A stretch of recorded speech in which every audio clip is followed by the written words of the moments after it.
कि एक तो मेरी तहरीक इस्तकाक थी चेयरमैन नादरा साहब के बारे में।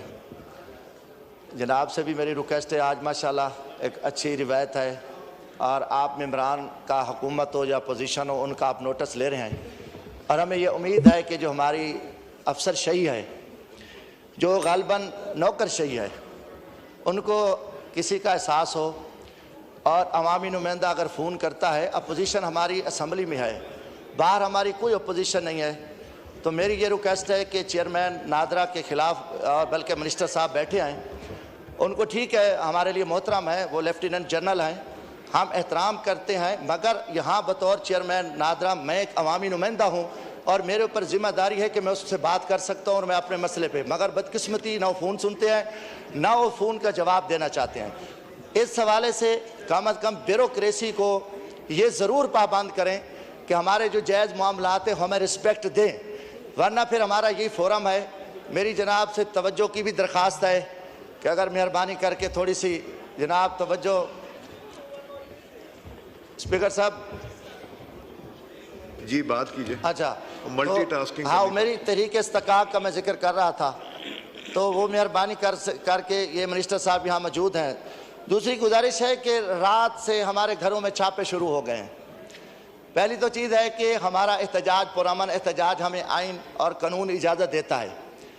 अगर पुरअमन एहतजाज हो रहा है, हम यहाँ नहीं हैं, मेरे घर पे भी पुलिस गई है, वज़ीर दाखिला साहब से पूछते हैं कि कितने हमें और मारोगे, अभी आप थके नहीं हैं? अगर आप थके नहीं हैं तो बताओ, या तो हमें उठा के इस मुल्क से निकाल दो, या हम एक पुरअमन शहरी हैं, एक MNA भी हूँ, हमारे भाइयों भतीजों को चारों तरफ पुलिस खड़ी हुई। और दूसरा दिन है जनाब स्पीकर, और ये आप इसकी रिपोर्ट भी मंगवा सकते हैं, या कहीं कोई रोड ब्लॉक है, कोई एहतजाज है, कोई मसला, कोई अमन के मसला है, तो हम सजा भुगतने को तैयार हैं। मगर ये तरीका खुदा के वास्ते अब ये मामला पाकिस्तान डंडे के जोर पे नहीं चल सकता। जनाब स्पीकर, ये मुल्क को हम डंडास्तान नहीं बनाना चाहते, बहुत कुछ हो गया है, बहुत कुछ हो गया है। अब मजीद अगर किसी के जहन में, अगर किसी जनरल साहब की सोच है कि हम इसको डंडे पे चलाएंगे, किसी सियासतदान की सोच है, तो ये मुल्क अब डंडे पे नहीं चल सकता। हम मरने को तैयार हैं। हमारी इज्जतों पे जनाब स्पीकर हमले हुए, मैं आप हमारे लिए मोहतरम है, हमारे घरों पे हमले हुए, हमारे बीवी बच्चों के साथ एक शर्मनाक खेल खेला गया। और जो पिछला इलेक्शन जो कुछ हम गुजार किया है, और मोहसिन नकवी साहब वज़ीर आला पंजाब थे, इनकी सरपरस्ती में जो सारा जुल्म हुआ। अभी ये वज़ीर दाखिला है, तो हम इनसे ज़रूर पूछेंगे कि आप एक मिस पे बैठे हो, ये IG पुलिस जो है ये क्या कर रहा है? चोरियाँ, जनाब स्पीकर मैं एक मिनट सिर्फ, जो डकैतियाँ, चोरियाँ, लॉ एंड ऑर्डर की सूरत है, इंतहाई शर्मनाक है। ईमान से कह रहा हूँ, थाने बिके हुए हैं। मेरे अपने, मुझे एक अफीसर ने बताया कि 20 लाख रुपया अच्छे थाने का रेट है, DPO लेता है, दरमियाने का 15 लाख और 10 लाख रुपया जो छोटा थाना है, ये रेट लगे हुए हैं। पंजाब का इशू है, इंटीरियर मिनिस्टर साहब से बात करें कम से कम, क्योंकि सर IG से तो ये पूछ सकते हैं ना स्पीकर साहब, अगर हमारा कोई इस्तकाक मसला बनता है। तो आखिरी गुजारिश मैं ये कर रहा हूँ कि एक मेरी तहरीक इस्तकाक के बारे में रिक्वेस्ट है। दूसरी और लास्ट बात है कि अपना महकमा खुराक ने, जनाब स्पीकर, अच्छा हम नहीं दे रहे पॉइंट। अच्छा,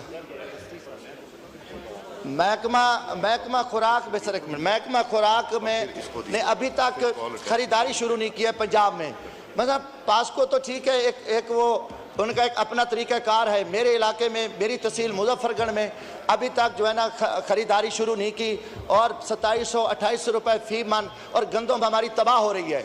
हमने यूक्रेन से, रूस से जो गंदी कीड़े थे, जो शर्मनाक, मैं समझता हूँ कि जो सौदेबाजी हुई है, उसकी कोई जिम्मेदारी उठाने को तैयार नहीं है। अब पाकिस्तान में अल्हम्दुलिल्लाह सिंध है और पंजाब में इतनी खूबसूरत गंदम हुई है, हम किसान को मार रहे हैं, हम किसान को कत्ल कर रहे हैं।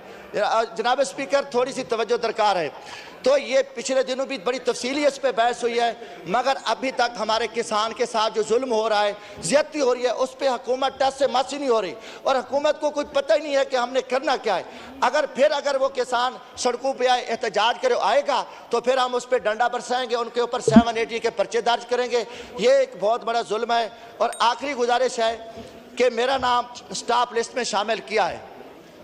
अब मैं, और पासपोर्ट हमें पासपोर्ट नहीं दे रहे। हमें यह बताया जाए कि हमने कौन सा जुर्म किया है, और सिर्फ अपोजिशन को जो तहरीक इंसाफ के लोग हैं उनके नाम इन्होंने रोके हुए हैं। हाई कोर्ट हम जाते हैं, हाई कोर्ट से हमें रिलीफ मिल जाता है, मगर यहाँ पे हमें कोई रिलीफ नहीं मिलता। अगर एहतजाज करते हैं फिर हमारे ऊपर बैन लगता है।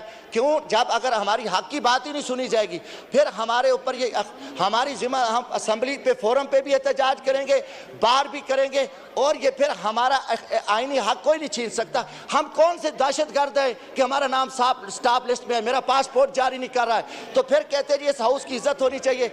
हाउस की इज्जत नहीं हो सकती जब तुम हाउस को, मेंबरान को इज्जत नहीं दोगे। जब एक तरफ हमें हमारे साथ एक बुरी तुरास्तोली माँ जैसा सलूक किया जाएगा, तो फिर स्पीकर साहब हम एक हद तक तो हम बर्दाश्त करेंगे।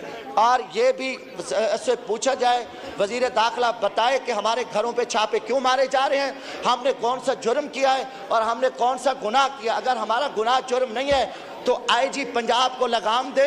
आईजी पंजाब इस टाइम सिर्फ एक पार्टी की सपोर्ट कर रहा है, वो मुस्लिम लीग नून और पीपल्स पार्टी का एक वो रखवाला जो मैं समझता हूं पालतू बैठा है, उसका यही काम है। और पूरे पंजाब यरगमाल हुआ है, हर तरह की चोरी, डाके, डकैतियां, बदमाशी अरूज पे है। तो कम अज कम जो क्रिमिनल माइंड के ऑफिसर हैं उनको सिर्फ इसीलिए बिठाया गया है कि उन्होंने सर एक मिनट, मुझे पॉइंट ऑफ ऑर्डर पे